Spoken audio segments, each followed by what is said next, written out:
Hi guys, it's Nikki. I'm here today to review the movie for the book I reviewed previously, Ready Player One. And while I loved the book,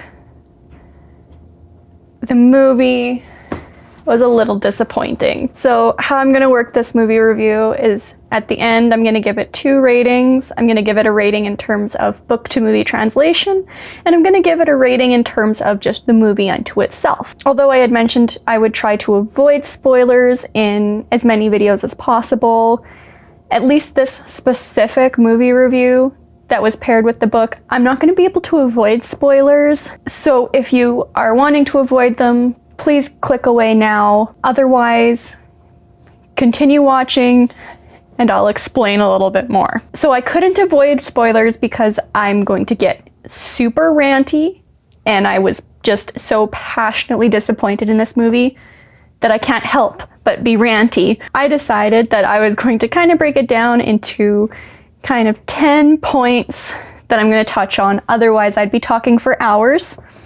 I'm also going to be taking sips of wine because there's no way I'd get through this otherwise. So I did start the movie by taking notes because I thought, I'm going to be a good reviewer. I'm going to make a note of the things I liked and disliked. But then you ended up with points like, what the fuck? Well, they changed everything and I hate it all. And that one was 5 minutes into the movie. Racing? With a bunch of exclamation points and question marks. And then, what the fuck, Artemis, followed by, what the fuck, what happened to the copper key?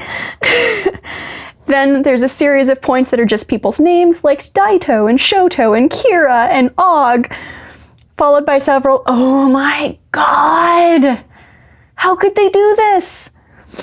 Needless to say, you see why I stopped halfway through, because that was horrible. And I can't believe how much they changed. And I mean, not all of it was terrible, but most of it was.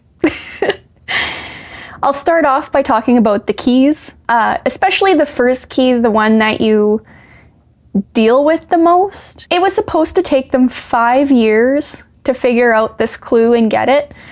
And it was on a cave in Ludos, which is the school planet, where you play a game against this boss monster, and you play Joust. I mean, I guess they still had the giant boss monster in the movie by using King Kong and making it racing instead of a 1980s arcade game, because that's consistent with the book. Oh boy. And it only gets worse from there. I honestly don't even remember how the Jade Key worked or how they got the Crystal Key. I just remember how it ends, and man, they screwed that up too. After that, I'll talk a little bit about the gates. Like the fact that the gate for the copper key was just getting the copper key. It was literally a gate that signaled the end of the race. Wonderful. Again, I stopped. I couldn't even remember what they did with the Jade Key. I just remember it was wrong. Oh, it was so frustrating. And then I'll move on to Sorrento. Bit of a jump, I know. Bear with me, please. I made a list, but it's not in much order. Sorrento in the book was bloodthirsty and calculating and unscrupulous, but he was sheathed in a businessman's clothes. And it worked well, because even after you found out he was more disposable than anybody else was, like when they said they would fire Sorrento if that meant that Wade would work for the IOI and lead the oologists, you still were a little bit scared of him, because you kind of had that feeling that he was just a little bit unhinged and completely driven to finish the task he'd been assigned. However, I didn't get that impression from movie Sorrento. I like to call him Sorrento the car salesman, because he looks non-threatening. He is just a businessman at heart. The little bit of like unscrupulousness that tries to come through, they don't present well. Not like it was presented in the book. And he looks like a salesman. Like he has like this kind of doughy face and ill-fitting suits. And honestly, even his avatar has an ill-fitting suit. And in the book, he's supposed to be just one of many Sixers, which are just these like corporate drone-looking characters with buzz cuts and black well-fit suits with a number on it. And it doesn't even it doesn't even come close to what I had imagined. And then I have a smaller complaint. In the book, you had Anorak's Almanac. It was the published memoirs of James Halliday, and it is where everybody, Gunters, IOI, everyone, it's where you got your information for the Halliday Easter egg from. And in my mind, it was just a big database that you could access. You could have forums about it. It was in forums, that kind of thing. But I guess I was thinking too much like current PCs and not future PCs. Because in the movie, they have it be a giant library called Halliday's Journals, but Anorak's Almanac sounds way snazzier. And then they had the curator.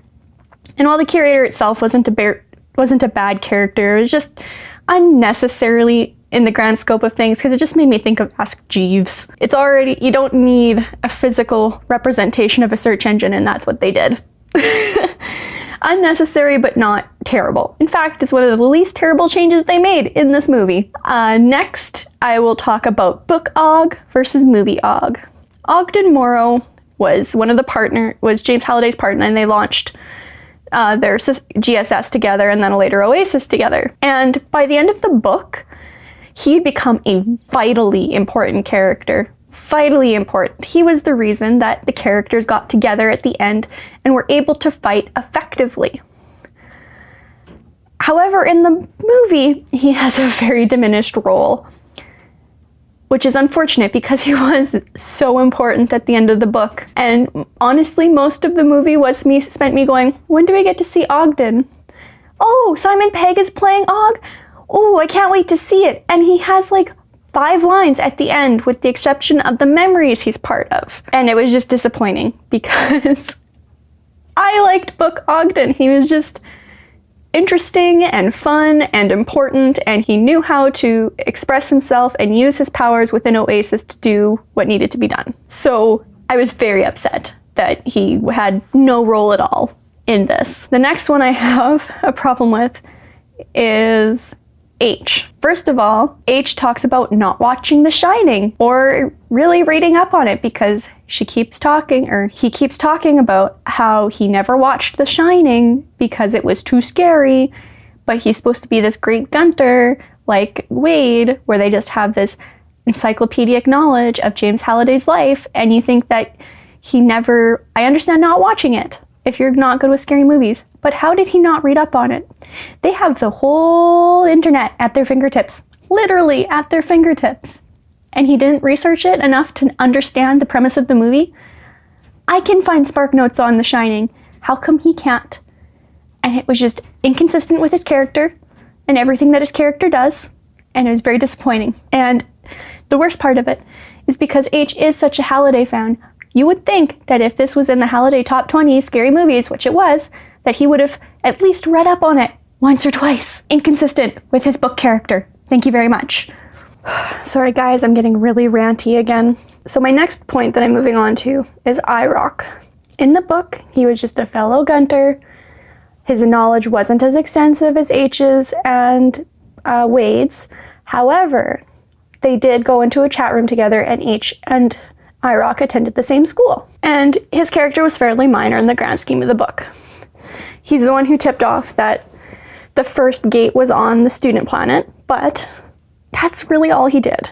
Beyond that, there wasn't much for him to do. However, in the movie, they have him as a kind of an assassin for hire, and he works for IOI, which neither actually happened in the book, but it made the movie much more enjoyable, because this is somehow the best part of the movie in terms of everything they changed from the book, because he was just doofy and fun, like overall just kind of funny, a little bit of a beefcake, and just you could tell his life was the game, but not in the same way that the Easter egg was Wade's life.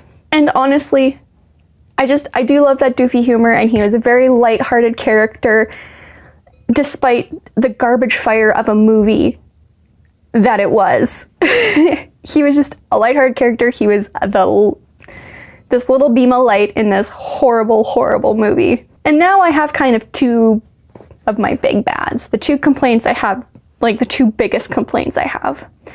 Especially since they change, it results in such a big change in terms of the movie. So I'm gonna just jump right into the first one. Daito. You know, the guy that dies IRL when IOI sends people to throw him out of his apartment in the huge complex he lives in? Yeah, that Daito. What the fuck? Why does he live to the end? Why is he part of this group they call the High Five? Which is what I think social media and newspapers called the five that first completed the first gate for like a week. It's not the people that were given god powers to run Oasis. That's not it at all. And just by having Daito live, it ruins kind of the tone of the victory, because part of it was, I'm so glad we beat them, but so many bad things happened. And that tone was gone because Daito lived. Also, it gets rid of kind of Shoto's kamikaze motivations at the end of the game, where he's going into everything with the intent of solely getting revenge for Daito.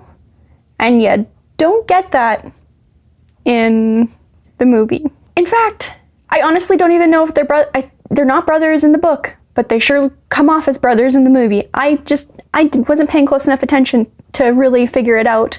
But Shoto and Daito, you know, I'm pretty sure Daito was a little bit older than Shoto, and Shoto was more around like Wade and H's age. Not this 11-year-old boy that Shoto ends up being, who I'm also confused about. I don't know if Shoto's blind or not, because at one point he talks about seeing with his fingers, but that's the only time it comes up, and they have him tracking people moving around in the scene, both in Oasis and in real life, so I don't know what they were getting at. The other issue with Daito's death is, like, in the book that happens in Japan, and Shoto's in Japan. In the movie, neither of them die, and they're both living in America, which in and of itself isn't bad, except it then removes the role of Og, which I complained about earlier. And it just makes me so mad that such a big change was made when it had such an impact on the ending. They shouldn't have changed it. They really shouldn't have. And that leads me to my final big bad. And that would be Artemis. In the book, Artemis is a blogger. And she is just well known in the Gunter community. And like Wade develops this little cyber crush on her without ever knowing what she looks like. And it's cute, a little bit creepy, but mostly cute. In the movie, he meets her in the opening scene, not halfway through like the book. He meets her in the opening scene of the movie and says, "I think it's Artemis. I've seen all her Twitch streams." And while she maybe did do Twitch streaming in the book, he knew her because of her blog. So there was that issue. And also, she was Canadian. She lived in BC, British Columbia, to those of you outside of Canada. And they had her live in the same state as Wade. They had her live in the same city as Wade. No. Just no. And then they also have her be part of this revolution, which wasn't in the book and was entirely unnecessary.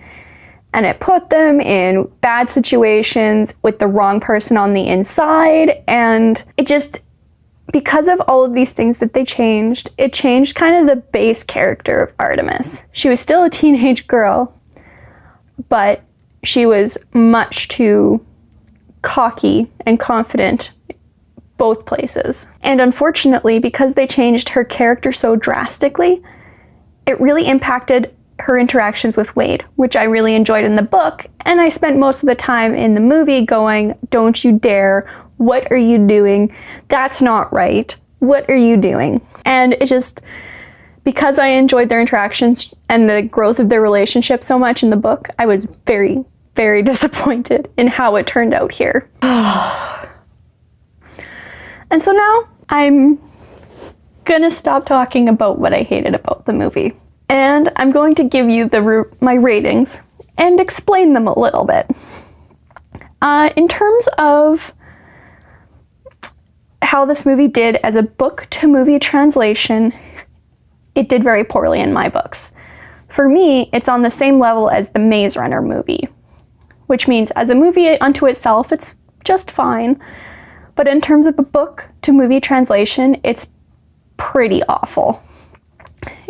The preceding video to this explains to you what I didn't like about the movie, and it really boils down to, it was a just fine movie. I just was watching it with the lens of wanting a good translation from the book, and I did not get it.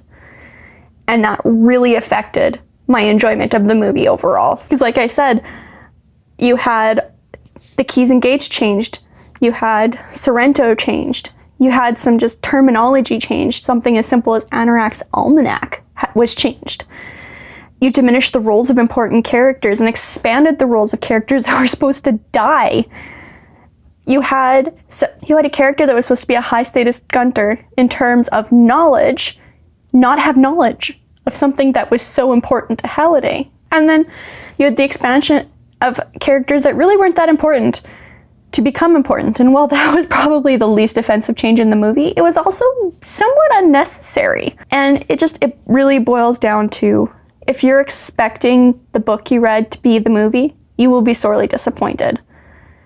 So with that said, I'm giving it like a 1 out of 5 stars. It is a garbage fire of a book to movie translation, and if you really enjoyed the book, I would recommend not watching this movie, expecting to have a good experience based on how much you enjoyed the book. You have to watch it with a clean slate, which leads me to my movie review. So as a movie unto itself, excluding everything I hated about it that just didn't translate over from the book, this movie's probably worth about a 5.5 out of 10. I will probably never watch it again, but it was an enjoyable experience. And for me, that's about a 5 to a 6. There was lots of action, there was some good humor, there were all those fun little puzzles and clues that you had to follow, and there's a lot of humor built into the VR integration, into just watching IOI function as a corporation. Really, it boils down to, like, there was lots there, and it was a lot of fun. It just didn't do a good job of representing the book. So if you're taking it as a movie, it is a 5.5 out of 10. So that makes it 2.75? Yeah, 2.75 out of 5. And that's really all I'm gonna say on this. I could complain a lot more for a lot longer about all of the things that they didn't include that should have been included, and all of the things they changed that didn't need to be changed. For those of you that have seen the movie and think I left something out that was more important, comment below, let me know. For those of you who have seen it and thought it was a great movie and a good translation, please tell me why. Convince me that this was a good book to movie translation. And for those of you that are like me, I'm sorry this exists. I had fun reviewing it, but for the wrong reasons. And I will see everyone at the end of the month for my book club book review. It's 99 Red Balloons by Elizabeth Carpenter. I'm really enjoying it so far, and if anybody's also reading it, I hope you are too.